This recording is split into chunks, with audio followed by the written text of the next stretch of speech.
All right, welcome back to The Necessary Entrepreneur. This episode, we found ourselves welcoming Cordelia Heaney. She's the president and CEO of the Corporation for Findlay Market. Us in Cincinnati just call it Findlay Market. But it was voted top 10 public markets in the world by Newsweek Magazine in 2019. Findlay Market in Cincinnati, it's a diverse public market. If you've never been there, it connects farmers, producers, sellers, and customers since 1852. Also, there's the Findlay Market Opening Day Parade. It's a legendary Cincinnati tradition for over 100 years, which is the launch of the baseball season for what is the first baseball team ever for Major League Baseball, the Cincinnati Reds. Cordelia is from Louisiana, and she moved around often growing up as a child, which gave her a strong sense of community and the essentials around building a community and being a part of one. We spoke on this episode about public markets versus grocery markets, nonprofit organizations versus for-profit organizations.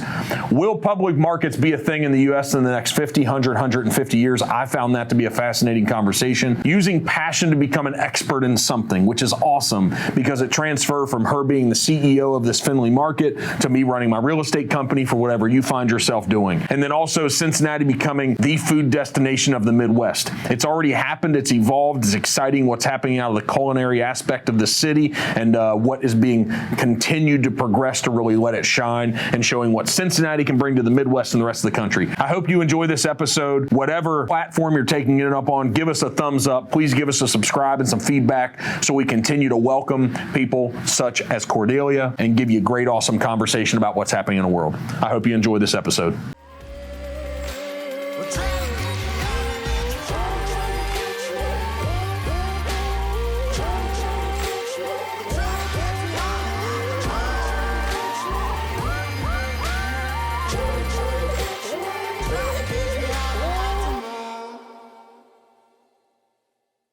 This will be an opportunity for you to ring the bell about everything Findlay Market. Nice. Yes. So welcome. So I said you have such a cool and unique name, and I said I have to get it right once. So Cordelia Heaney. That's right. Wow. Okay. Well done. I can't get it done again right. Where in the world? So you're the CEO, the president of. We just say Findlay Market. Right. But it's the Corporation for Findlay Market, right? Yes, the Corporation for Findlay Market. It was founded about 20 years ago. You know, Findlay Market itself is the oldest public market in Ohio. It's 171 years old. 1852, right? Yes. Right. That's amazing. Wow, that's a long time. And so had been managed different ways over the years, but then about 20 years ago, the nonprofit was created to manage the market. And so, I am the third CEO of the Corporation for Findlay Market and the first woman CEO. Awesome. So do you feel like the key holder? What do you, among other things? I mean, I don't feel like the key holder. I just feel like a part of a big team. I tell you what, I bet, I'm assuming, this is the first time we've had a conversation, so right. Thanks for stopping in, but I'm assuming this is a 7-day-a-week gig, whether you want to call it that or not. Well, I don't think you do this kind of work because you just want to clock in and clock out. You're always, I'm sure many of the entrepreneurs you talk to, like, you do this because you love it and because you love to learn new things. I believe if you're not learning, you're dying. And so for me, this kind of job really suits me because you're always getting to learn new stuff. Sometimes things you didn't want to learn, but you're always learning new things. So where's this passion come from? Because, again, I think you said you wouldn't want to do it if you didn't want to learn new things or if passion's a part of it. But if you're going to do something that leads an organization like this that is so special to our community, right? You have to be all in. And there's probably some attributes and some characteristics about you that whatever you do, you're going to go all in. I'm assuming there's some entrepreneurial stuff in there. We can call it entrepreneurial, but did you see yourself in a career where you had to be this plugged in leading a community organization like this? No, I didn't. I think I always wanted to be part of a community, and I think that's where it really started for me. So my family moved around a lot when I was a kid. Like every 4 or 5 years, we moved to a new state. And my mom's from Germany. She immigrated here, and my dad's from New York City originally. But when we would move from like Maine to Idaho, or from Indiana to California, like big cross-state, cross-country moves.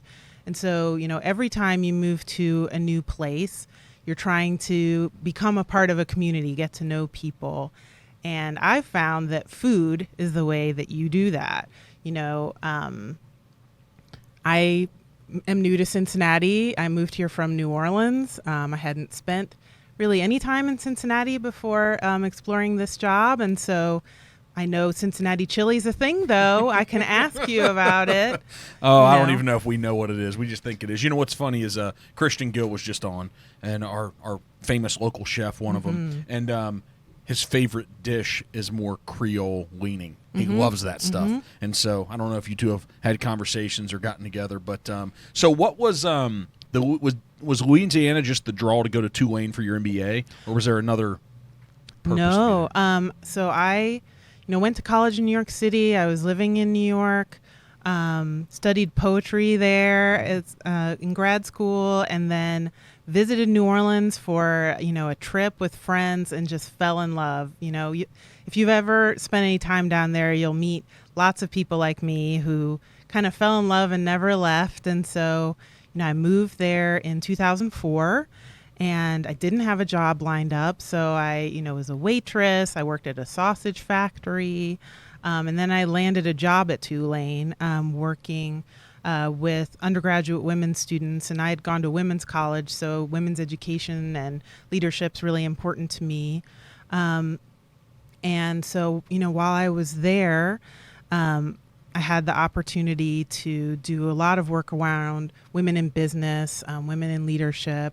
And then Katrina happened, and, evacuated for 2 months or so, came back, and I really got to see firsthand the importance of entrepreneurs and small business owners because, you may or may not remember that time, but people had written New Orleans off. The media was talking about looters and, everybody in New Orleans is a criminal and like terrible, untrue, stereotypical attitudes around the city, who'd gone through something that no other city in America had ever gone through and that we weren't prepared for. But what we saw was that, all of these small business owners were willing to come back even though, their store was, wiped out, even though maybe they were living in trailers, even though like their customers were all over the country now, but they love the place and they love the community and they love what they do. And they wanted to bring that back. Because, big businesses were like, I have 4 other properties in other states. I can get an insurance settlement for this. I don't need to be here.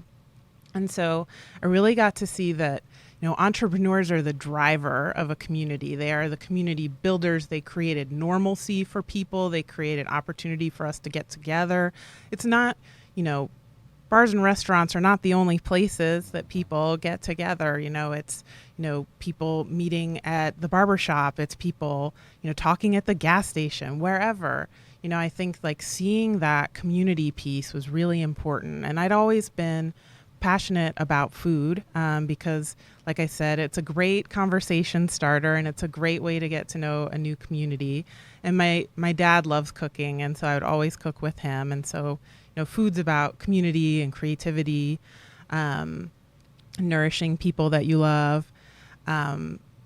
And so Tulane when I was working there, had a program where staff could basically go to the MBA program, assuming they got in, for free. And so I did that for 3 years, nights and weekends, grinding it out. And I was exploring going into food on the for-profit side. But the more I learned about it, the more questions I had about it or concerns I had about it. Like one of my classmates, his family owned a chain of local grocery stores. And I got to learn about how, when you're thinking about opening a grocery store, you use an algorithm that looks at population density and income levels. And if the number doesn't hit right, you don't build a grocery store there. And from, a purely mathematical perspective, that makes sense. But that's what's led to our country being riddled with food deserts and people not being able to access groceries and having to live off fast food or like dollar store food. Those aren't good things. They're not healthy things.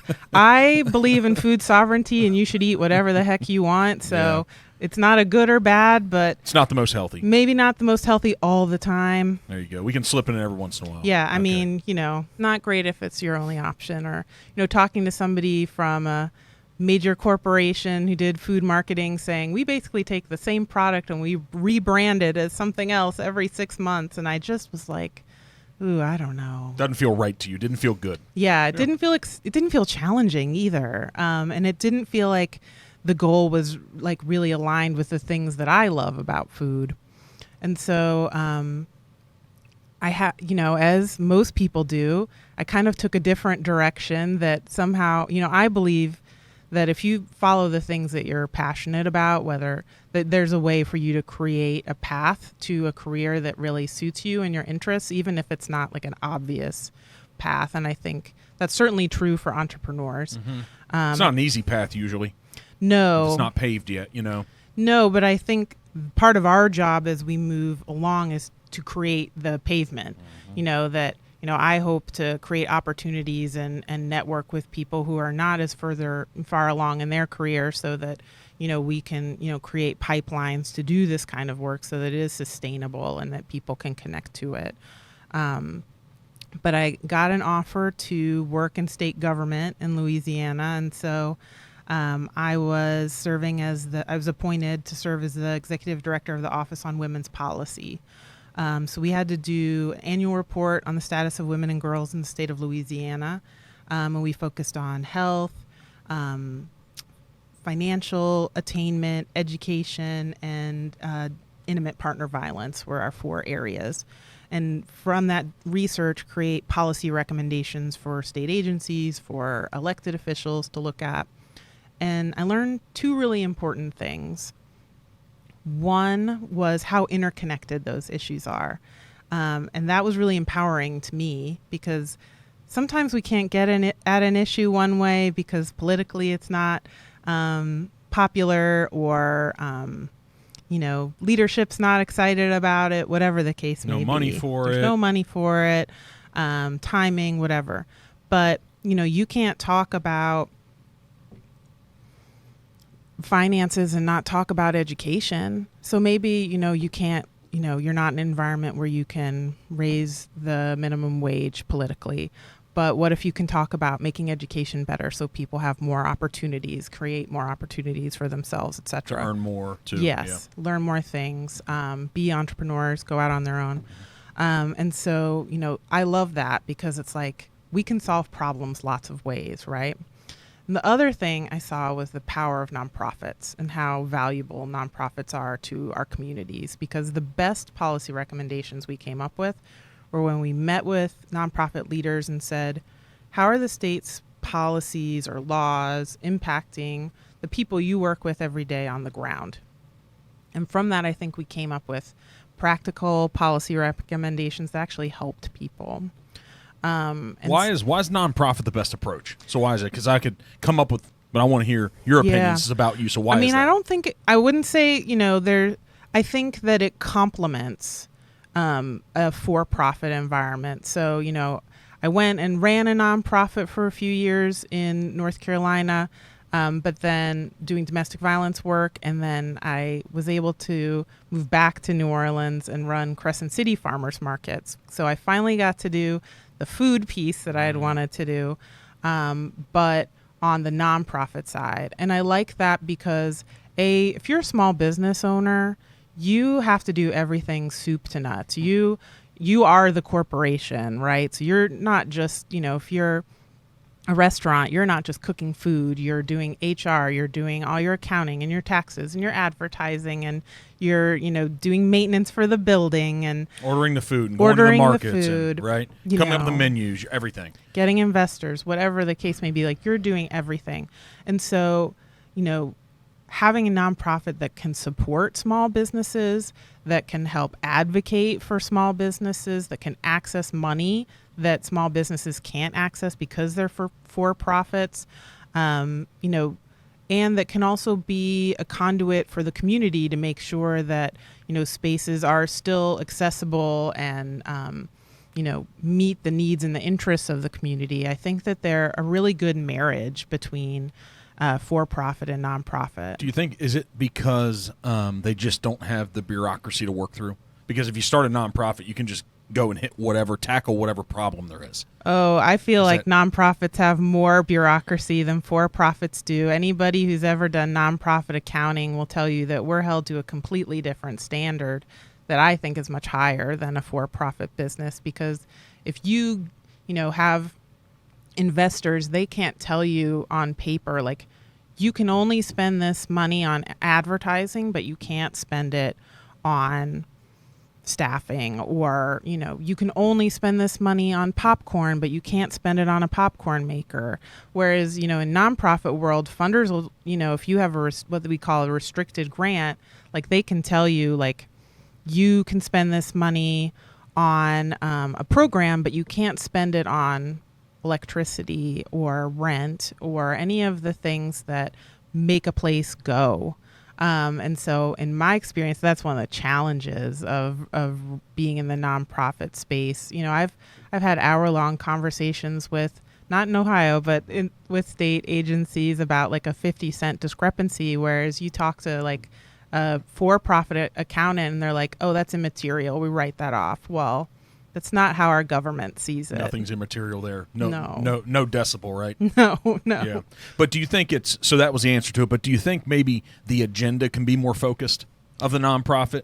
Well, I do think that we're able to be sometimes more like mission driven in a way that is probably a little bit different and for maybe an entrepreneur. Everyone that's a part of it on the board that's working there is maybe aligned culturally with what the purpose is. Yeah, I mean, I think, for Corporation for Findlay Market, we recognize that if there are no merchants, there is no market. So, they're our primary focus and the market is our primary focus.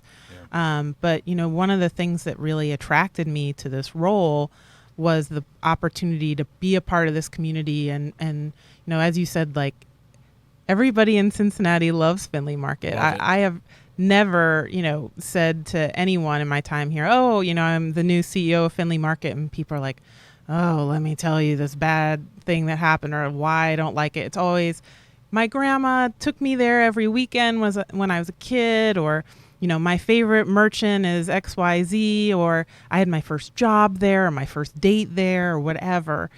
People have such warm feelings for it. And it's in a neighborhood that's changed dramatically and is continuing to change dramatically. And so, part of our role is making sure that Findlay Market stays a grocery store, our community's grocery store, as well as a place that's accessible to all different kinds of people and different price points. I'm passionate about public markets because I believe they're one of the last places where people of all different backgrounds are interacting with one another in our country anymore. You go to a regular supermarket, and I do it sometimes, if I have to. I put my headphones on, I do my route, because every supermarket stuff's in the same place. You do self-checkout. You never talk to a single person the whole time you're there. You cannot do that at Findlay Market. If you are shopping, if you're buying anything or doing anything, you have to talk to someone. You have to engage. You have to think about, like, oh, what do I want to get today? You can't just, like, check out. And, it's with us also having a farmer's market and attracting people from all over. It's one of the only places I can think of where rural and urban people interact with one another too. And so I think it really creates, I hate to borrow from Starbucks, but that third space, that community space. And I think, we really see ourselves at the Corporation for Findlay Market as being a leader in ensuring that this whole area that we call the Market District is continuing to thrive and be accessible. And part of that, the key part of that is small businesses. Has it been tough running the corporation? So you've been doing that since April. So it's 6 months fresh, right? Yeah. Has inflation made it tough to manage? I think that inflation hurts everybody. Yep. I definitely think that that's a challenge. It's hard for small businesses because they don't have the buying power to be able to, if you're like a large corporation, we won't name names, but who I'm talking about. Mm-hmm. Like, they can go to the producer and say, I'll I'll buy 80% of your product, but you have to give it to me at such and such markdown, or, you can't sell it to so-and-so or whatever. If you're a 4-person operation, you can't do that. And so I think, the prices get passed on to them, and then they're trying to figure out, like, how do I avoid passing these prices on to customers? And so at some point it happens. At some point it does happen. But I tend to find that, like, small businesses, the prices are stickier than at a supermarket where they have, computers looking all the time to see, like, what the price point and the margin should be and adjusting accordingly. I mean, I've known farmers who haven't changed the price of a cauliflower in 10 years. It really depends. But I do think in general it is a challenge. And then I think the fact that, the expanded COVID dollars for SNAP benefits went away a few months ago, that's been a big hit because, people used those to buy groceries, and now they don't have as much money to spend. Yeah, I mean, I guess because with inflation, all it means is things cost more. Right. Right. And so I guess running the corporation, you trying to help smaller entrepreneurs and trying to help them succeed when everything is costing more. Utilities are costing more. It's like you guys have some benefits probably from a property tax perspective because you're a nonprofit, right? So there's some things but there's still a lot of expenses, like when you have people to clean, when you have to paint, when you have to do all those things. And so it has to be really tough and challenging for you to be engaged with those entrepreneurs to ensure they succeed. I mean, it's definitely trying to think about, one, I think we do a lot of work around matchmaking between, businesses and other opportunities, like for the last few years for Taste of Cincinnati, we've had a Taste of Findlay Market area, and it's, something that we started that, only Findlay Market businesses can be a part of. And especially for some of our newer entrepreneurs, it's a way for them to really test it out and gain a lot of practice and, like, make a lot of money in a weekend. And so we try to, do a lot of work in that way to help people find opportunities. And then it's also, working with them to apply to grants, which can be really helpful when you're starting out. That, like, $5,000, $10,000 grant can mean you can buy equipment that you need or get certifications that you need, etc. We do a lot of events to bring people to the market, and that's really to help expose people to merchants, because one of the things that makes Findlay Market awesome is that there are businesses there that aren't anywhere else, but it means you need to bring people down to experience it because they don't have a frame of reference for that business already. Yep. Do you find needs that aren't provided in the market that you identify that the public would support this business, and you go out and try to connect that? Hey, let's find someone to do this. Or most of the time, do they inquire and come to you and say, hey, I want to open a location? So I just see how that could be really impactful to identify a space. Maybe we used to have this vendor. Maybe we don't anymore. Let's go find someone, not the one that has 10 locations. Right. And let's identify and find that person. Because I know from a business and entrepreneurial standpoint, there's so many things other than we're a market-based system. You can identify a need, but it's so much about the person. Like, how passionate are they about spices or about seafood or about bread and being a baker? And trying to find that person and link those together. It's tough, but I'm wondering, like, is that something you do, or do you build the organization, make it attractive, and they all come to you? Well, we definitely have built a pipeline of businesses that can come into the market or outside of it. So about 7 years ago, we first started Findlay Kitchen, which is our commissary kitchen. So once you have a food business, if you hit a certain dollar amount that you're earning every year, you can no longer do it out of your home. You have to be in a professional kitchen. And honestly, like, some of these places charge so much money per hour that it's a huge barrier of entry. And so Findlay saw that need and started the kitchen. And so people can join and rent by the hour and use the space. It's open, 24 hours a day. And so we've been really excited that, over 80% of the 50 right now, as of today, I think we have 50 businesses operating out of there. So it's, some folks are caterers, some are doing, consumer packaged goods, some are at the market, some are, doing meal prep and that kind of thing. All strictly different commissary kinds of that stuff. aren't even necessarily market facing. Yeah, they don't have to have a business in the market to be in the kitchen, but So 80%. 80% of the businesses there are women, immigrant and or BIPOC owned businesses.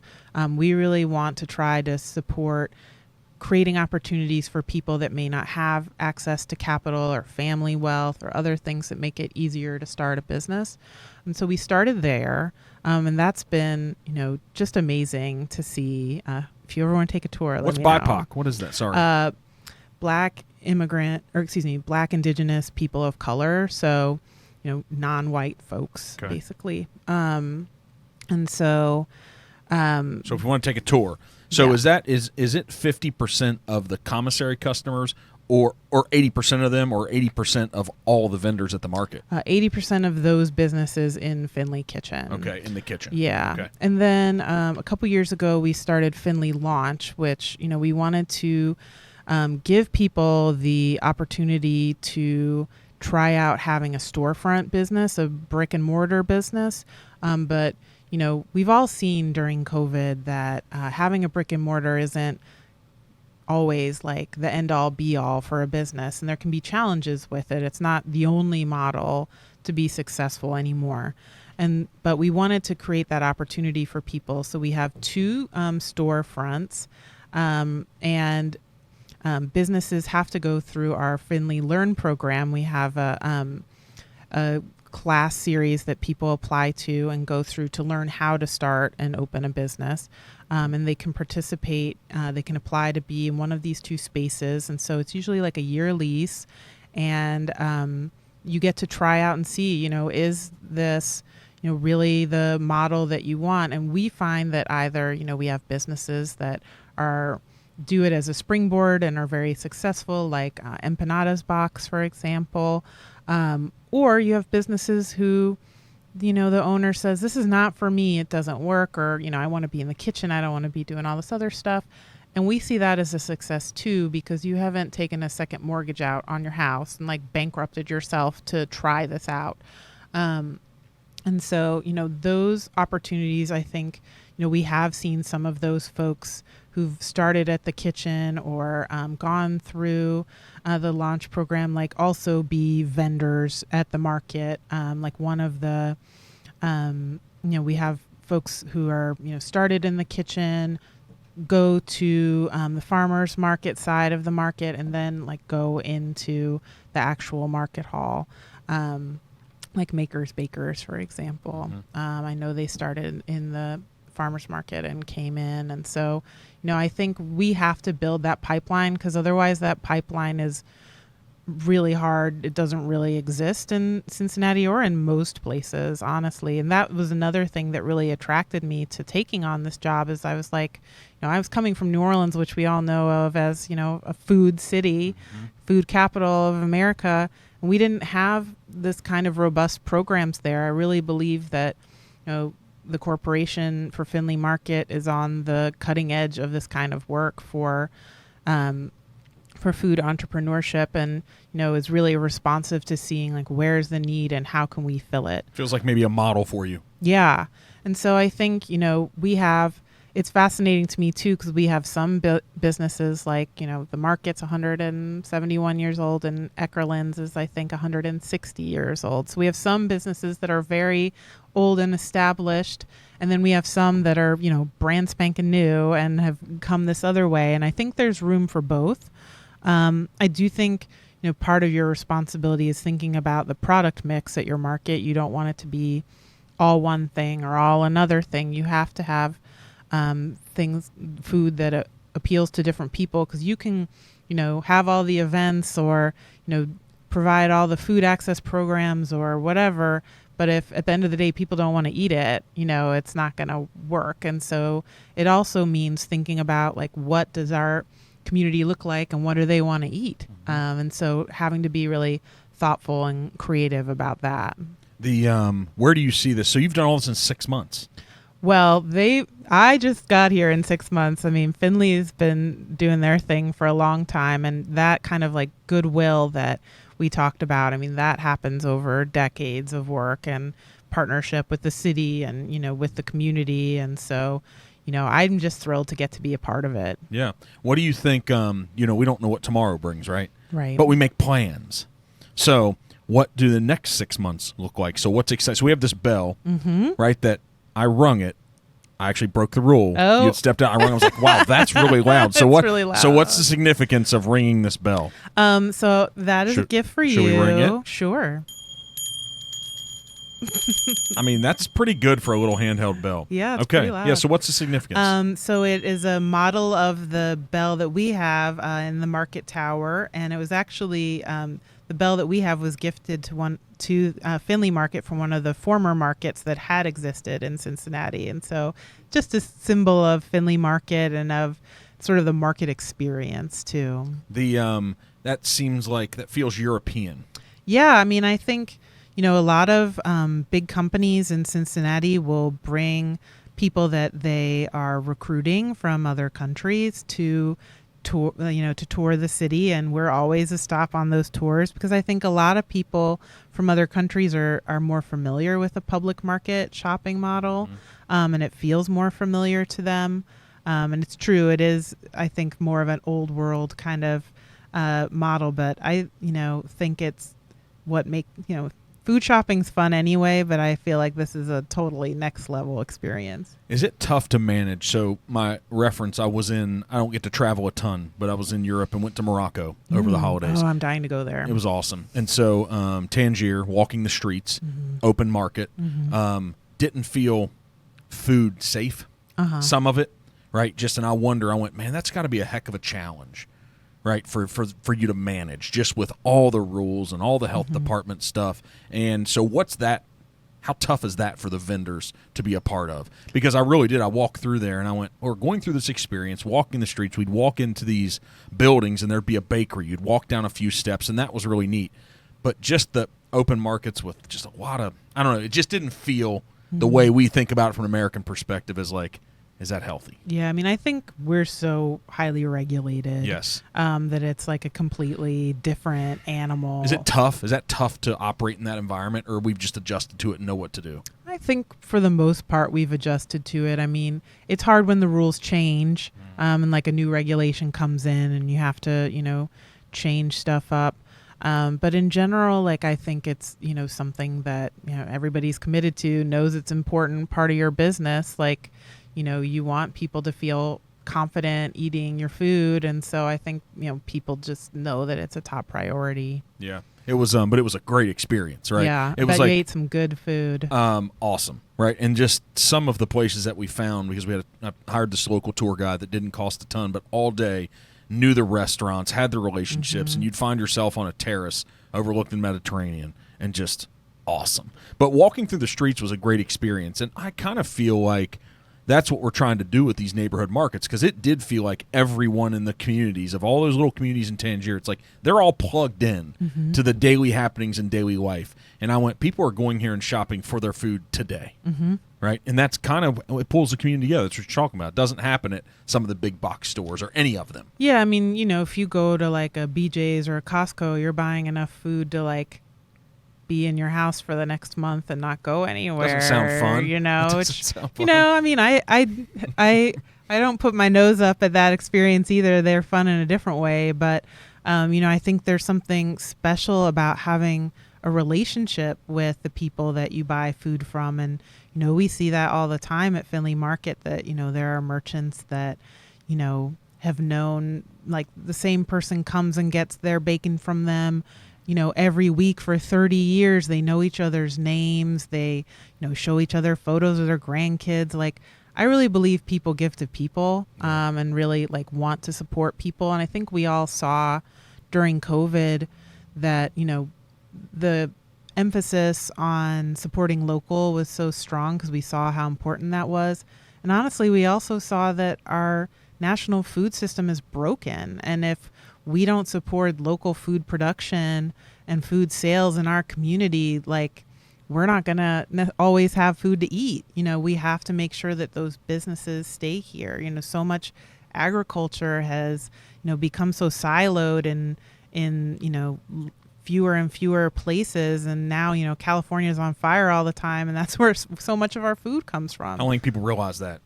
Yeah. I don't think they realize the valleys and a lot where that comes from a ton. I don't know. Maybe we don't think about it, but.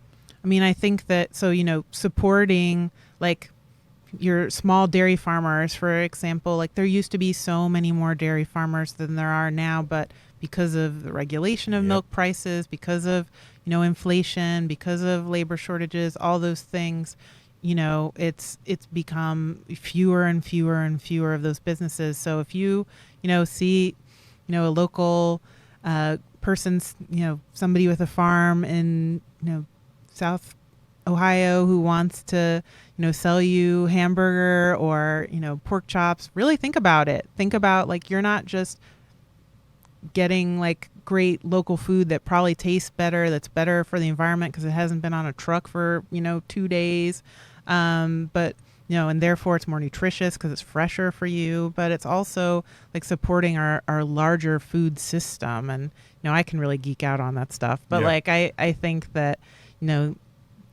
there's such a big story here. We all eat every day, but there's such a big story to what it means for our economy. How much of the food, if we went to Findlay Market on any given day, like if we go down tomorrow, what are the hours on a Friday? We are open 8 to 6. Sorry, I wouldn't have got your question. So you're like, oh my gosh, Mark. I'm like, I hope I got that right. I'm having a moment. So 8 to 6. So if I roll down there, of all the food and the spices and everything interactive, 9 to 6. 9 to 6. Okay, 8 would have been early. Yeah. But 9 to 6. What percentage, not the exact, of the food comes from those locally grown, smaller operations? Do we know that? I don't know the percentages. I mean, I know, like, for example, if we've got shrimp at the market, it's not from here, but, or like pineapples. Not that high-speed train with it on it. Not right. But, I think that, we do have an emphasis on that whenever possible, but it's also like, to your point, it's a question of making sure there's food that's affordable. And so, it can't always be local because that can sometimes tend to be more expensive. But, I think our local business owners are a key piece of it too. Like, it'd be great if there was, because I think I watched some shows on TV and you never know if this reality show is really reality, but where maybe it's New York City, maybe it's Seattle, some of the places where the restaurants shop there in the mornings.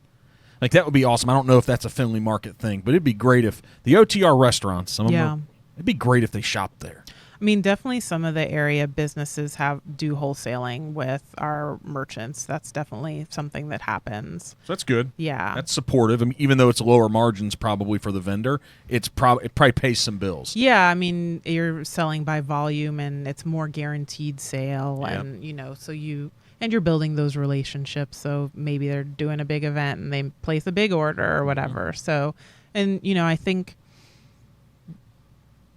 whatever the business is, not just a food business, having diversified revenue streams is incredibly important. I think, if you are dependent on only like one customer base or, one product line or, making money one way, it really leaves you vulnerable to, economic shocks or, all different kinds of things that can happen, not just like a COVID situation, but just all different kinds of challenges. And so I think, we see more and more, our small businesses they'll do wholesale, they'll do retail. Maybe they're doing consumer packaged goods too. Maybe they're getting in on some catering or, supplying, non-restaurant businesses. I think like people today really have to think about making sure that they have money coming from more than just one place. Have you been through, so you came in April, so I don't think you had an opportunity to go through the parade, the opening day parade. I did get to do it. Yeah, because I was in town before my official start date, and I got to ride in the parade, and it was so funny because everyone was like, is this okay? And I'm like, I moved here from New Orleans. I love a parade. I'm all about it. So I got dressed up in an avocado costume and rode on our float, and it was amazing. It was so much fun. I love seeing the city show out and, just how excited everybody is and enthusiastic they are. Did you go to the game and sit in your avocado? I took the avocado off, but I did go to the game. That's only really half fun then. Come on now. I mean, it's a little more fun for me, I didn't want to be a distraction. Plus, those chairs aren't that big. So, do you think that all the traveling you did as an adolescent and these young versions of ourselves, how have you? Because no doubt it was challenging. We could talk for that for a long time too. Making those new friends, creating new relationships, building community. It's probably one of the reasons why it's so important to you now. Right. Right. Did you benefit from that though? Oh, I think so. I mean, like you said, there's definitely challenges, but I also feel like you have to adapt, and it teaches you to not be afraid about talking to new people and be open to new ways of thinking and doing things and, cultural differences. And so I feel like, it's meant that I can kind of come here and hit the ground running. And I think that's been really helpful. When you were growing up, when did the food thing really start hitting you? Oh, gosh, it's always been a thing. Because you cooked with your dad, you said. So yeah, it's always been a thing. My dad is an amazing cook, and he also is a very passionate and almost singularly minded about it. He would go through like periods of like different things. It was Chinese food for a long time, and then he went through a really unfortunate bean stage that wasn't that great. He went through like Indian food he's really amazing at. And now the last few years it's been bread, to the point where like I'll come visit. My family lives in Cleveland now, and he like will say like, oh, I can't like go do that thing with you guys because I have to finish making the bread. And I'm just like, I'm just visiting. You never see me. But all growing up, we would cook together in the kitchen, and, it's also a way to, travel without leaving your house, a way to learn about new cultures and, different ways of thinking about food. And it's a way to be creative. And, it's a way, if you don't always have a lot of money, to feel rich, you made this big meal and everybody's full at the end. I think there are just so many benefits to it beyond just the obvious. What's the most recent bread he's proud of? Oh gosh. Or the one that he wouldn't go hang out with you because of? He makes amazing baguettes. That's they're probably beautiful. Okay. They look like from a fancy bakery. From Parage, from Paris yes, or something, yes. And he loves the special knife that you use for bread to make like the slits on it, and so he's just amazing at it. And so that really inspired me that you don't have to have grown up eating a certain kind of food to make it. If you're interested in it and you like it and you want to learn about it, A, there's always people who want to talk to you about it, and B, like, especially now with the internet, you can really explore and get to learn new skills. And it's, such a fun thing that I feel like if you have to eat every day, make it fun. Yeah, right. What's your favorite dish to cook if you were having 2 or 3 friends over? What's the favorite dish? And you have to get all the ingredients from Findlay Market. Oh, that's okay. Yeah. Well, all right. So there's I don't know if you know the actress Chrissy Teigen. Yeah. She's got great cookbooks. I like her cookbooks. And she has a spaghetti carbonara recipe that I like to make that has the secret ingredient is miso paste in it, which sounds weird, but is actually very good. So you can get, your pasta there. We have fresh pasta, of course, amazing bacon and eggs and cheese. And you can get miso paste there, and it's a pretty easy, you can find it online. It's a pretty easy recipe, but it impresses people and it makes a ton. So hopefully you have leftovers. So that's one of the ones I like. What would to go make. with it? Do you call to Cleveland and say, I need one of those baguettes? I do. I mean, I try to get him to give them to me, but They're like gold to him? yeah. I mean, well, I just they're fresh, so they don't keep forever. Yeah. They're not like full of It's like chemicals. a 2 or 3 day thing Yeah, for a good baguette. yeah. You wouldn't mail one, but unless you want to pay like $50 Right. for it. But yeah, definitely bread, of course. What about the dessert? Well, okay, I like cooking. I do not like baking very much. I will be honest, because it's very precise, and I like to, let loose in the kitchen a little bit more. So I would usually like buy something, like, one of our merchants, Bouchard's, for example, has like amazing tiramisu. So that's probably, that's one of my current ones that I'd probably pick up, or, get gelato, or, a pie or something like that. So you have to have dessert if you're having guests. I feel like, you can't leave it go without. halfway. Yes, you can't, right? Yeah. No. Yeah. Even if it's not great. But I asked when Christian Gill was on, I said, hey, if you have a terrible dinner, what's the dessert? And he's like, it'll fix everything. Mm-hmm. So there you go. I think that's true. Right? Yeah, if you really have like a showstopper, then people are like, well, how much could you expect from lasagna? But that pie was so amazing. The tiramisu. Yeah. You'll leave them talking about that. Yeah, I think he's right about that. So your friends, your best friends, you better get ready for this. We're talking about it. You're going to have to put on that holiday. It's like a pre-holiday October meal. Come over. We're going to have this, right? For sure. So in 2000, it's my job to come in a little prepared. Okay. And I have such bad handwriting, so guests can't see. Oh, good. All right. But in 2019, Newsweek said that Findlay Market was one of the top 10 public markets in the world. Mm-hmm. I know they put those out every year and there's new lists, but to make a list like that once, I went, what? Top 10 in the world in 2019? You're like, well, of course, Mark. Yeah, I'm not shocked by that at all. Okay, so you're not shocked. So why aren't you shocked by that?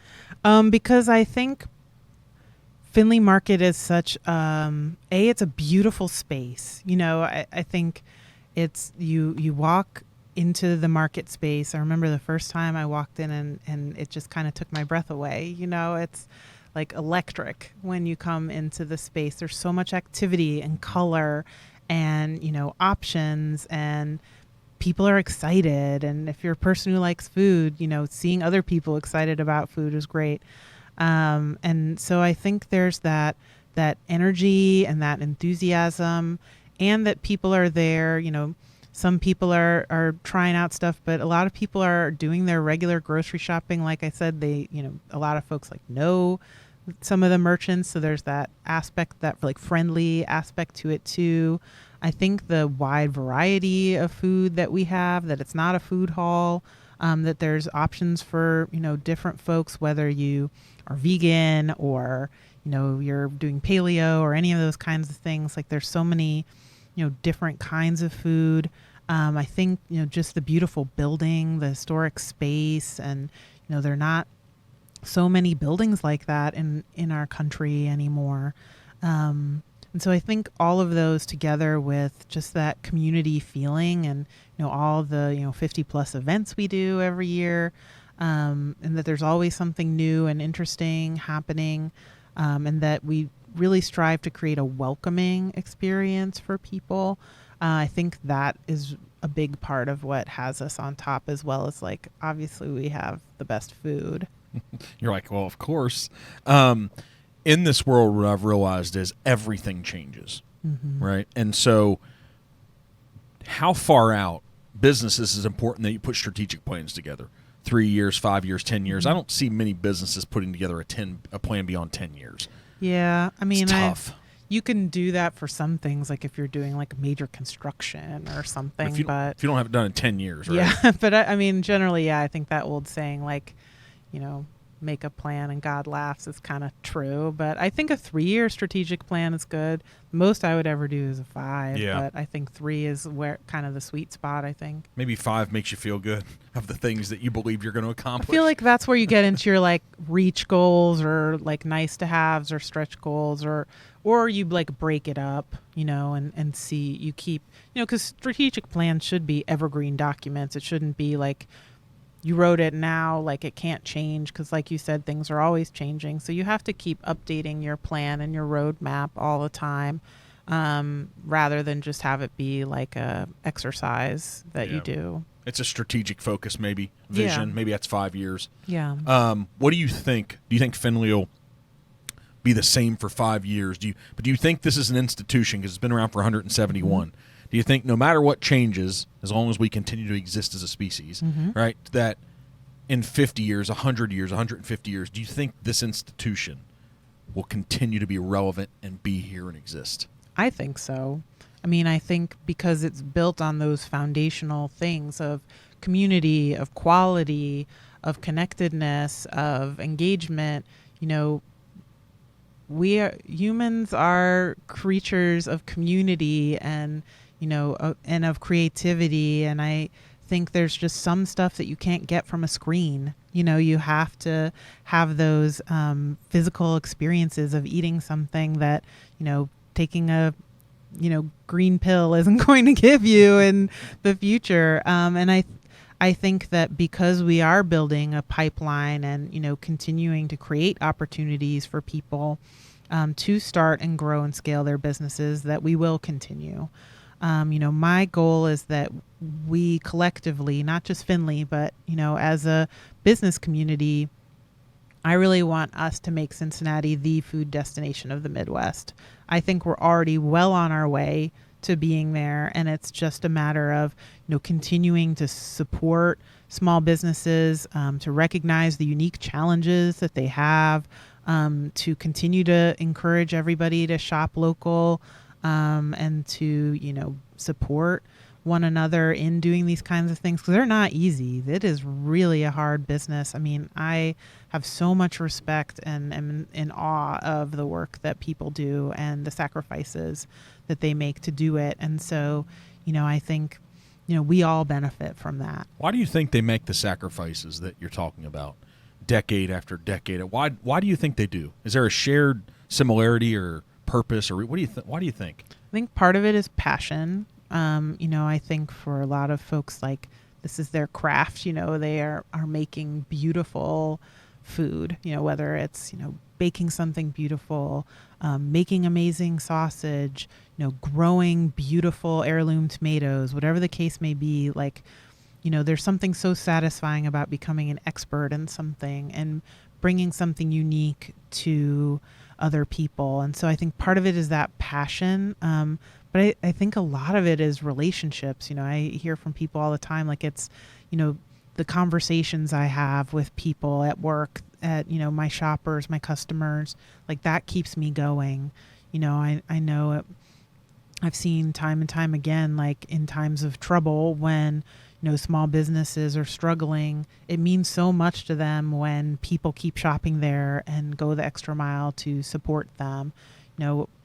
When I was in New Orleans after Hurricane Ida, we did fundraising to help support some of the farmers that were completely wiped out. And they were grateful, obviously, for the financial help, but it meant as much to them that the community pulled together and said, we want these farmers and these businesses to continue. We want to help them, and that they felt valued, because it can be easy to feel invisible sometimes. And I think, similarly, like, all the folks that came together and supported and shopped at Findlay Market during COVID, when that was such a difficult time for businesses, like, people don't forget that. Like, that matters. Mm-hmm. Has legs. Where does the passion come from about women's leadership initiatives? Like, we all have these things that are really important, right? Without us stereotyping of like, well, of course you would, or of course I would have this thing, but sure. Where's that come from? I think it comes from a few places. I mean, one is just seeing the power in women being able to help women move up. Like, I've had so many women mentors in my life who've helped me kind of forged this path and, you know, created opportunities for me. I didn't come from like a rich family or, you know, people with tons of connections or anything. You know, education's always been a big emphasis in my family, and that's helped create pathways for me.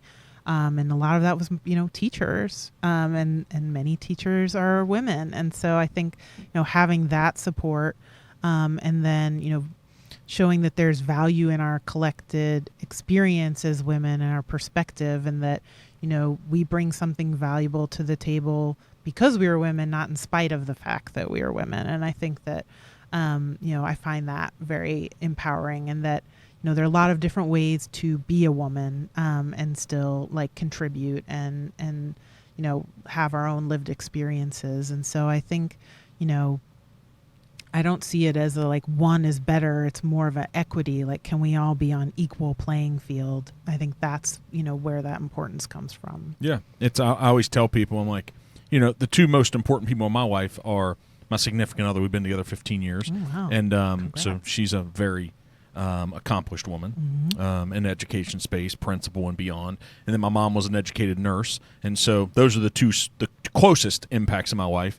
And that's what I don't steer away from the questions that maybe societal's like, I don't go there. It's like, no, what are you talking about? I want to know passions. I want to know purposes. I want to know reasons. Like, where's it come from? How can it be for the good? Like, how can it really push things forward and help develop opportunities? Because I think the majority of us want the same things for everyone. It's like, hey, give everybody the equal shot and equal opportunity, and help people find out maybe where there's some missing parts or some missing pieces. Yeah. Right. And when I heard you say about, when I said, hey, what was the acronym again? Oh, BIPOC. Yeah, BIPOC. I'm like, what is that? And then you're like, I think 80% of the kitchen come from the kitchen. What's that called? Your kitchen? Findlay Kitchen. Yeah, Findlay Kitchen. 80% come from that or from women.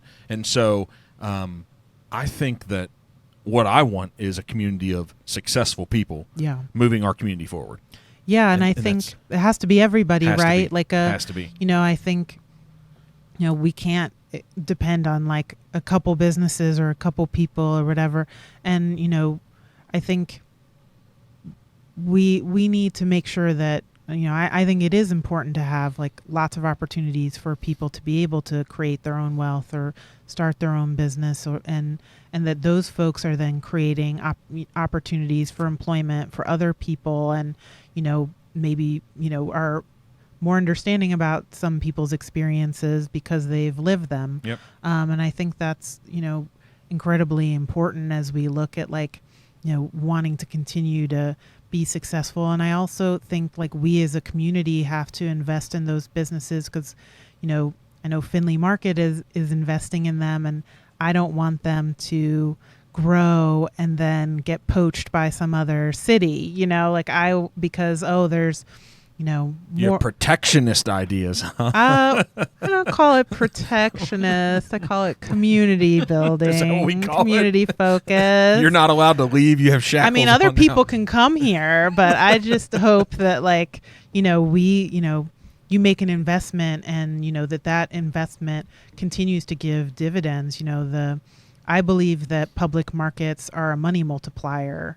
You know, that money is being spent here. It's not going to the Cayman Islands or to build, you know, something somewhere else. It's employing people here. It's building here. It's sending your kids to school here. It's investing here. You know, we had at the kitchen, we had our big oven broke down, and turns out commercial ovens are like $50,000. And so we did a fundraiser to get a new one, and one of our, you know, former Findlay Kitchen businesses that had grown out of it, you know, helped and donated for that oven for us to be able to buy a new one. And like, it's the long game, right? You can't just think about right now. You have to think about the community that you're building. And Cincinnati is on such an exciting trajectory right now. You know, after years of population loss, we're actually seeing a population gain right now. And so we want to capitalize on that momentum. And I feel like, you know, I'm so fortunate to have joined Findlay Market at a time where there's so much positive momentum. And so, you know, how do we continue to make that grow and scale it up? So how do we? Well, I think part of it is like continuing to look at, making sure that we are creating these business opportunities for entrepreneurs, as well as encouraging people to do their grocery shopping at Findlay Market and to shop local. I think it's looking at, as we redevelop properties, how do we make those accessible and attainable for small businesses, and the special needs that they have. A new white box, a new building, it doesn't have all the equipment like a hood and stuff that restaurants and will need, and that stuff can be super expensive. So how do we, as the Corporation for Findlay Market, advocate for those businesses and partner with community leaders and businesses to make that more accessible? And so I think a big piece of it is working together towards a common goal. So maybe it doesn't always feel like a push and a pull. Well, it'd be good if everybody was hooked up to the same wagon, right?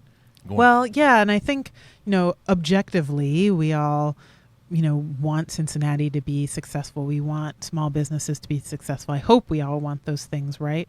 But a lot of it, can just be learning about the other person's perspective, like for, a corporate realtor, like what do they need to make a deal? Is there stuff we can do to help businesses give them the information that they need? But on the flip side, for them, like understanding the realities of a small business entrepreneur, and part of why we started Findlay Launch is so that people could go into there and have a business for a year and have the financials to show that they have sales. Because a lot of times if you're trying to get a business loan, you have to show such a long track record of sales that even if you've been in the business for a long time, you just may not be able to put it on paper. And it's daunting. It's a real challenge. Yeah. And so I think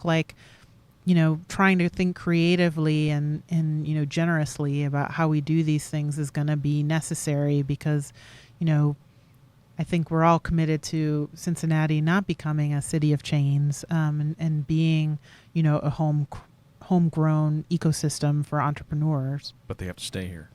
Well, they don't have to, but I'd like them to. I'd like them to. You've come to Cincinnati to be an advocate of Cincinnati. That's awesome. It feels like you're already like all in. I'm loving Cincinnati. It's such a fun city. I mean, they say it's the northernmost southern city and the southernmost northern city, and I definitely get that feel. I think people are really friendly, as you would expect in a southern city, from my experience. But there's also that real city feeling, and the beautiful architecture that we have. That definitely gives me like a northern feeling, and so I think it's really unique in that way. I think people are really family oriented and passionate about their neighborhoods, and passionate about food. This is an eating and drinking town. It's different, isn't it? I like it. You spent time in New York City. You were in New Orleans. I'm sure you've traveled to other big cities. I think I've been in 42 or 43 states. Wow. But I haven't spent a lot of time in all of them. It was for work in a previous life. But it does feel special without me just trying to be a homer, because I grew up in Northern Kentucky. It just feels good. Mm-hmm. Yeah, I think like people are excited to be here, and are excited for like what can happen here, and are willing to, try new things. Like look at Blink. Like look at what just happened with. I mean, that's wild. I mean, the impact of Blink is amazing. I know it, was hugely impactful for us at the market, and we're already really excited about it. I mean, it's a big deal when you get the alert on your phone that next week they're going to be announcing when Blink next year is. Like that is a push notification that you're getting on your phone. Yeah, it's like people are excited. We make everything big. I mean, the Flying Pig Marathon. I mean, it's not just a throwaway marathon, right? It's something that around the country I think people kind of target. Like, I want to run that race. It seems like we're big enough. I think we're 2.2 million in the MSA. Sounds right. We're big enough so we can kind of have it all, but we're not too big that it still can feel like family. And it feels like there's still special culture here. I don't know. It does feel different. I don't know. Maybe if we were 4 million, it wouldn't. I don't feel the same when I'm sure that if I went to I have some friends in Dallas and Fort Worth, it's so big. It is. I mean, I love Dallas. My best friend lives in Dallas. Fort Worth is cool. Yeah. But it's so big. It is. It's a lot of driving. A lot. Whereas here, I don't feel like you have to be in your car all the time, which is great. Anywhere in 30 minutes. And Cincinnati's an old city. Yeah. I don't think people really think about it in that way, but like the second oldest opera in the country, like all these old institutions that have been like really focused on the city as a whole for a long time. And I think there's that civic attitude is different than a lot of cities I've been in before in a different way. I like that. So how long are you going to stay? As long as they'll have me. Oh, here we go. You're in control of that, about how good you are and how all in, as long as they'll have me. Oh, I tried to have her review. There'll be a little asterisk in the review. So you don't have any further plans. It's like just make this happen. Do this. Yeah, I mean, I think it's important to be focused on the market and on, where we want to go and, where the merchants want to go and, what the city needs. And, that is an exciting trajectory. And I think that's definitely where my focus is just looking at, what are the challenges that we're facing? What are the needs we have? How do we, build the skeleton so that we can like keep building out? And I think that's really exciting. And then just being open to opportunities that maybe, you weren't anticipating. So growth is important. That was a key word. I think so. I mean, I don't think you should grow for growth's sake, right? Like, too often, like I know in the nonprofit space, to what we were talking about earlier, because funding sometimes can be focused on restricted projects, there can be like, oh, we're going to start a new program because there's money for it right now. And it's like, well, A, is that like part of your mission really? Is that really part of what you should be doing? And also, do you have the infrastructure to support it? Because they're not going to fund that necessarily. And so I don't think you should just grow to grow. But I do think, we are growing because, there's the opportunity and the need. The organization's, much bigger than it was a few years ago. We're at a little over 50 staff now. And, 10 years ago, I think it was more like in the 10, 20s. That's big. 50 is a lot of people. Yeah, it's a lot of people. It's a lot of engagement. It's a lot of energy. And so I think, it's harnessing that and looking at, where do we collectively want to go? What do you, other than the easy response as money, mm-hmm. what do you need from the private institutions, the businesses in the city? What do you need? Well, I think I need them to recognize that like we are a nonprofit. I think most people don't know that Findlay Market is a nonprofit, that, all our money doesn't come from the market. So we do need donations. We need grants. We need support to be able to keep doing what we're doing. And so I think, we're working, always to look at like what are, physical improvements we can do to the market. What are things we can do to make the experience better for people? And so, we need that support. I think we also need businesses to take the extra step. It's really easy when you're, ordering coffee for your office to just order it off Amazon. But what if you ordered it from one of the coffee shops at Findlay Market? They can do that for you. They can supply you. We have the Findlay Market shopping app, and, people can order and have their food delivered. We have a pretty wide delivery range. I don't think people realize that. I didn't know that. Yeah, like you could get so there's like a Findlay here. Van that your vendors could mm-hmm. have drop it off. Yep, we can deliver Okay. it to you. And so like letting people know that, if they can't get to the market, we can still get to them, that there, are opportunities for them to get the food that they like from Findlay Market and, can set up like if they want to do like a regular order. There are ways for them to support the merchants and the businesses there that they may not think of as, and people are like, well, I want to go to the market, and that's cool. We want you to come, but there are also other ways. There's time constraints in our days sometimes. Yeah, and so I think, and just being an advocate for the market, like encouraging people to go there and doing your events there and looking at ways to support the small businesses there. I think that's a big piece of it. How do we have an event there? You can do events at Findlay Market. Contact us, and then there are some other event spaces right on Findlay Market at the Rind and then the Columns. What's an event look like at Findlay, though? So if we had an event for 50 people, what's that look like if it was at Findlay Market? Yeah, well, it can look at different ways, but I know, like, for example, if you wanted to, like, rent out space at the bar, one of the bars that we have, we can do something like that, or like our farm shed, if you wanted to use that space. There are a lot of different things we can do. We can get pretty creative with people if that's something that they want to do. Okay, we got creatives on the staff of 50, huh? Yeah, okay. For sure. What does it look like? Because the farmers market kind of happens, March through December? Is that kind of right? Yeah, it's like April through November, I think. What happens then December through March? Like, it's probably tough times of the year for the vendors, or maybe it's not. Yeah, I mean, I think like folks can, still, like, some of our farmers will like sell to some of our vendors like ETC, or, be able to provide items that way. And then I think, we can get creative and have those conversations too. So there's an app. So there's a Findlay Market app. We can go to either Google Store or on iPhones. Yep, or you can order on our website. You can go directly on there and order too. Okay, just findlaymarket.com. Findlaymarket.org. Oh, one of those special ones for the nonprofit.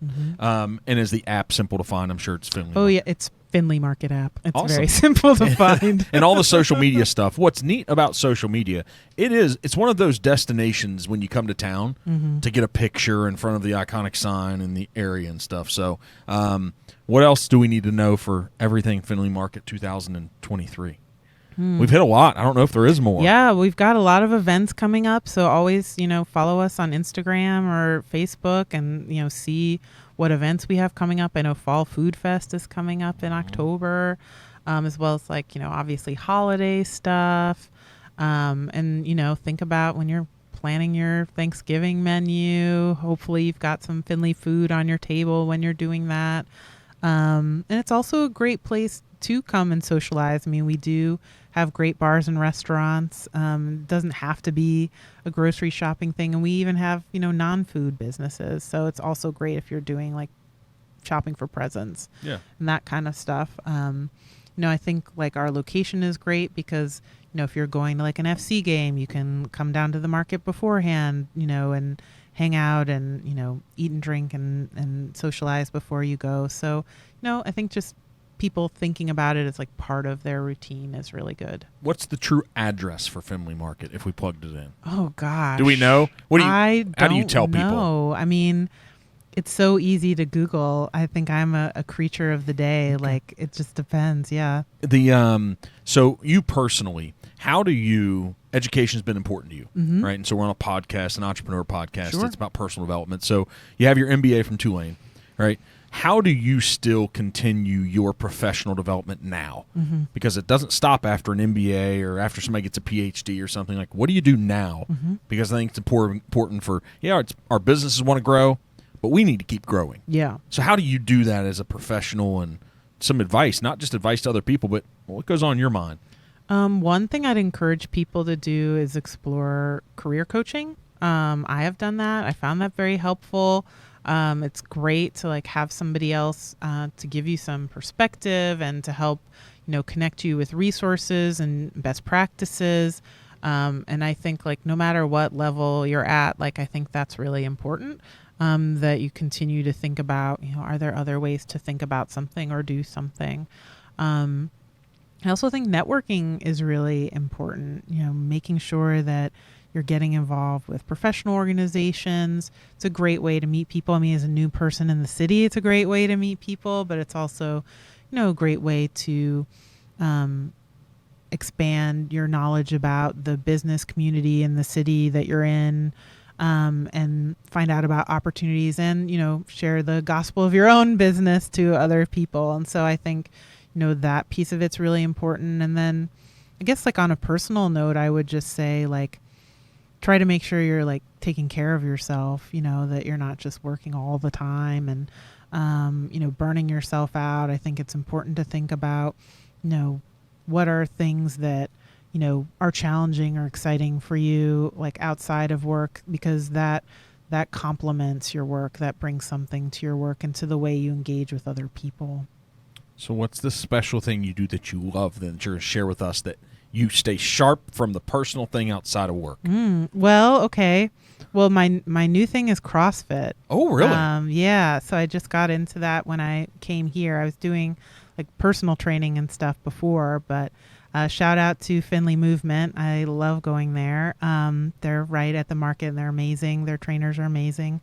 And that's been great because I'm not particularly athletic person, but it's like a really good challenge and, helps you manage stress, helps you like just feel that sense of accomplishment of like, I sweated it out for 45 minutes. I can, tackle my day. And I think, and it's like always learning something different because, I really didn't know anything about CrossFit before. And, they've told me it takes about 2 years before you learn all the stuff. I'm like, oh my gosh, 2 years. But so I think like finding things like hobbies and things that you're interested in that, give you an outlet or creative or a challenge. Like, I think that's important too. I mean, cooking too is another great one. I think like keeps you engaged in what you're doing, but you get to have fun with the, products that you buy at the market, and then you get to go home and cook them and think about like all the other people at the market who are doing the same thing and have that relationship and that feeling. So I think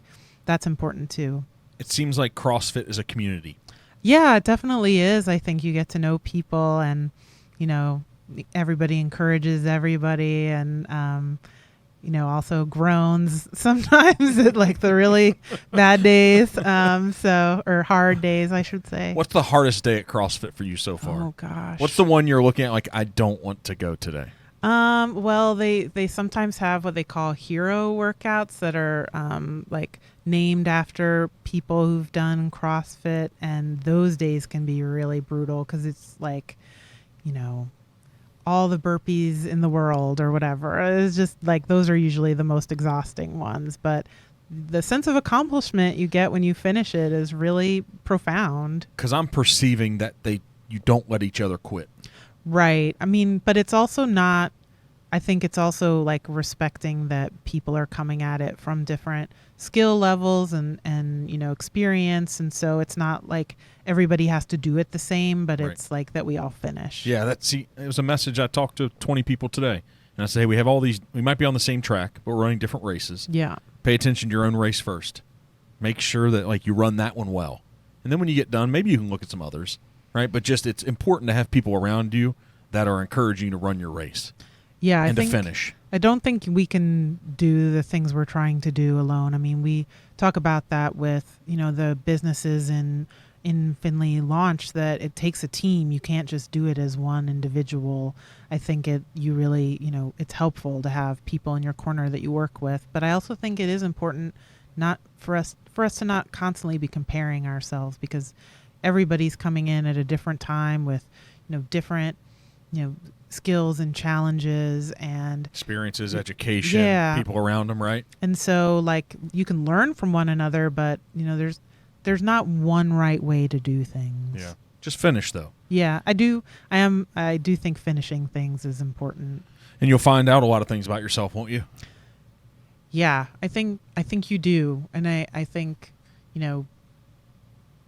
there's like a sense of peace of finishing things, and also that I think it's important too when you're doing something big, like starting a new business or running an organization, that you do set some benchmarks for yourself, because otherwise you're just working and you never know if you're being successful. Yeah. And so I think like in anything, in CrossFit too, like being like, okay, I want to be able to lift this, or I want my sales to hit this mark, or I want to be able to bring 3 new employees on, or whatever. It's important that we celebrate those milestones when we hit them, and that we really acknowledge them, and we don't just see it as like part of the path and we just keep grinding it out. Because I think otherwise you can just burn yourself out and feel like, oh, what's it all what for? am I working towards, because I haven't accomplished anything, because I haven't hit this like mythical peak. And it's like, look at where you started from, to where you are now, and making sure that you are acknowledging that. I think that's really important. Yeah.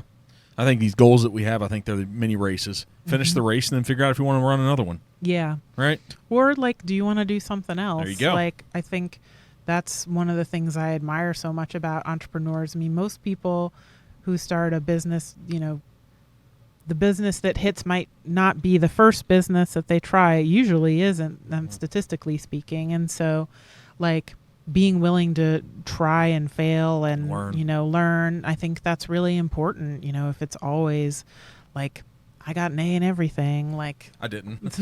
No. I got some A's, but I didn't get everything. No, and I think that's okay. Yeah. We can't. That's not the goal. Yeah. I think if it's the goal, it's a very limited goal, because it's like I always want to press myself. You touched on it. Like, I want to learn new things. That's what CrossFit is for you. Mm-hmm. And if you're going to start and try new things, you're probably not going to get A's in the beginning. And if all you're doing is trying to achieve A's, once you receive the A, what are you going to do then? Yeah, I mean, I had a boss tell me in my annual review, and this has always stuck with me, like, you're not going to get exceeds expectations on every category of this review because you just started here a couple months ago, and if you're already exceeding expectations on everything, you're overqualified. In the wrong position. You're in the wrong position. And so I think, like, people have to think about that, like, it's not just like, oh, I'm, gonna be an expert at everything. And, we talk about this a lot when we talk about women's leadership. Women, studies have shown that women have a tendency not to apply for jobs unless they believe that they already have all of the qualifications. And it's like, well, That's interesting. you're not going, then it's much harder to move forward if you're not taking, the opportunity or the risk. That's a risk thing. Yeah. To say, well, I know like 80% of this stuff or 75% of this stuff, and I will learn the other stuff on the job. And, I will have like folks there to help me learn it and do it. And I think like being able to take risks is an important part of, building your career. I mean, I've certainly had to do that. And I think that it's, what's helped me get to this place where I have this amazing opportunity. And I bet no doubt we can look in your background and say, there's indicators. There's why. Here's why she's sitting here today, because of this move, because of that decision, because of that person in her life. And so there's circumstances in our lives. We all start at different places. Right. Some, there was a little twinkle in there about not growing up wealthy. I share that with you. Right. But wealth isn't just finances. Like, I benefited from seeing a lot of that and experiencing a lot of that life. It set me up to realize, like, hey, you can deal with a lot. There's a lot of adversity you can overcome. Yeah. It's special. Not easy in the moment, but I'm so fortunate now for going through some of those things, because the things that other people might look at as tough, they're just not that tough anymore.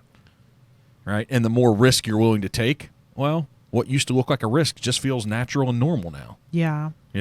And risks can be exciting. They can be. Like, I think, and if you can say, like, I'm willing to see how this is going to turn out, and I know that I'll be okay if it doesn't turn out, because I, know these things about myself that I can do. Like, I think that's really important. That's the self-esteem and the confidence piece. And if you're talking about, women's leadership, anybody who is going all in on a leadership of a segment or people or whatever it is, it's like that self-esteem and confidence thing is critical and core. It just is. And I see it so often. If there was two things that I could give to entrepreneurs coming up, me running a real estate company and other businesses, but if there's two things consistently, like if I could just give you two, one would be I want you to have a switch on your back, and I want to be able to like actually turn the switch off, because I want to turn off the negative self-talk going on in your head. I want to turn that off. That just keeps you from doing the things that you want. And then if I could get out and give you a shot of confidence. Like, if I could give those two things to so many people, they'd take on a lot more risk. I mean, I've struggled with confidence throughout my life at different times, and it's, I think it's something that I think for people who do struggle with it, it can seem like either you're born with it or like you'll never get there. And I think it's something that you can, there are things you can do to work on it. There are amazing podcasts out there around confidence. I think like there's so many resources for people who struggle with it to build it. But it is also like keeping the covenants you make with yourself is a key part of building confidence. Like I told myself I'm going to do this thing for myself and I showed up and did it. Or like I told myself I was going to do this thing for my business and I showed up and I did it. Like that, I think like the doing and the learning helps build confidence. Because you're a confident person today. Not saying you don't have your moments, but you believe in yourself.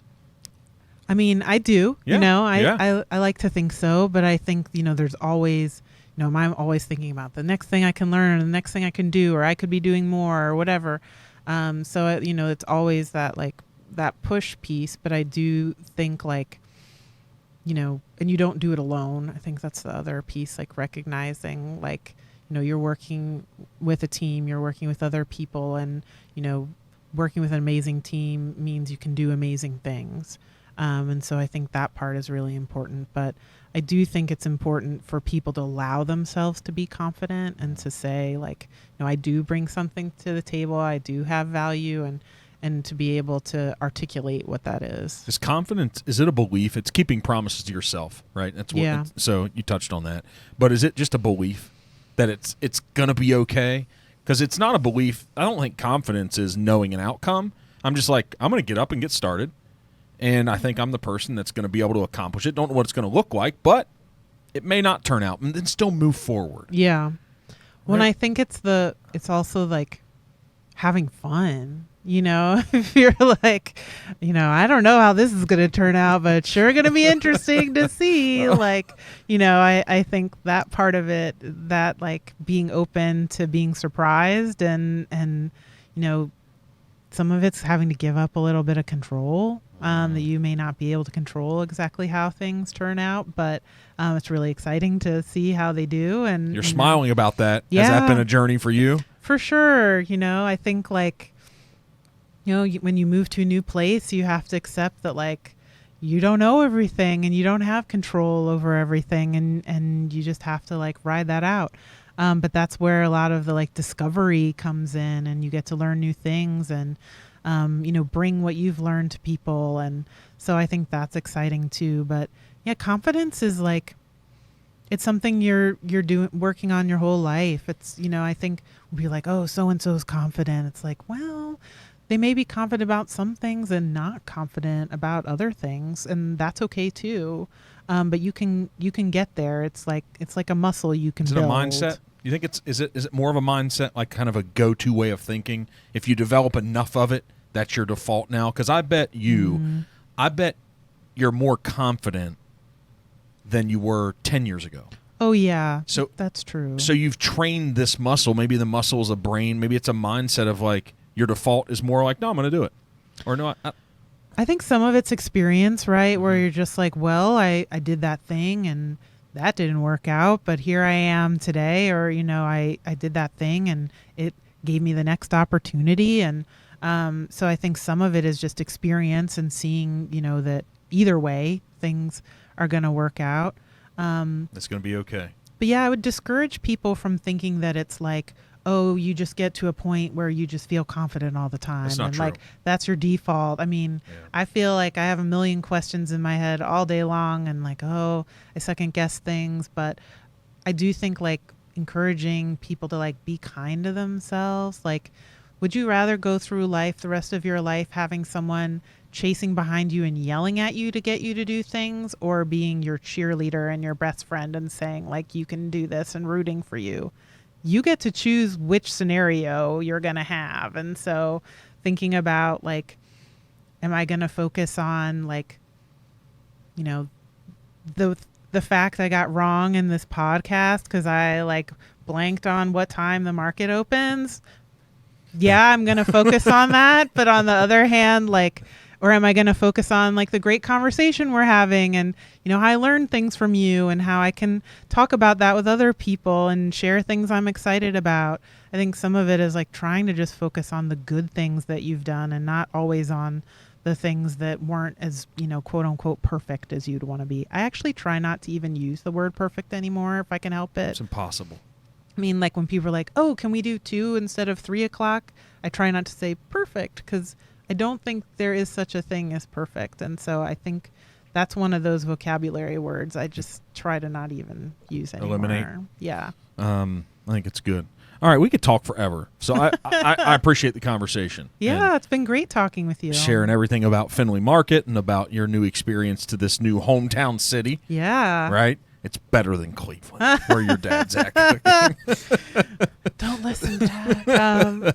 And he might cook good baguettes up there, but hey, we've got everything else. No, I mean, we have amazing food in Cincinnati. I feel like, We're it really spoiled. is a food destination, and I think it's going to be, the secret's out, but I think it's going to be more and more in the next few years. I mean, we have like James Beard nominated chefs here. We have like, such a diverse array of food here and restaurants here. Like you can really eat anything you want here. It's wild. You can have awesome. You can have a whatever we call it, 4-star, 5-star. You can go to like a Soto, which is an awesome, cool experience in the basement, or else you can go get an empanada in OTR from, I forget the name of the place, but it's so good.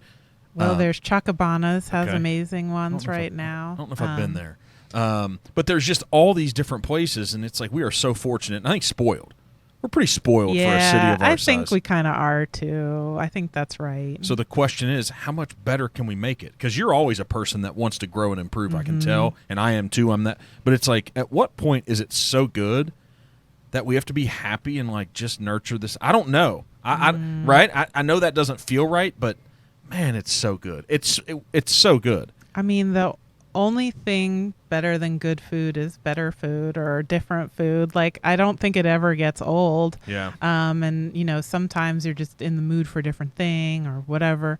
I think like having choices is really awesome. exciting and different experiences too. Like, especially when you're talking about like a restaurant space, like some of it's the food, but some of it's the experience or, the service.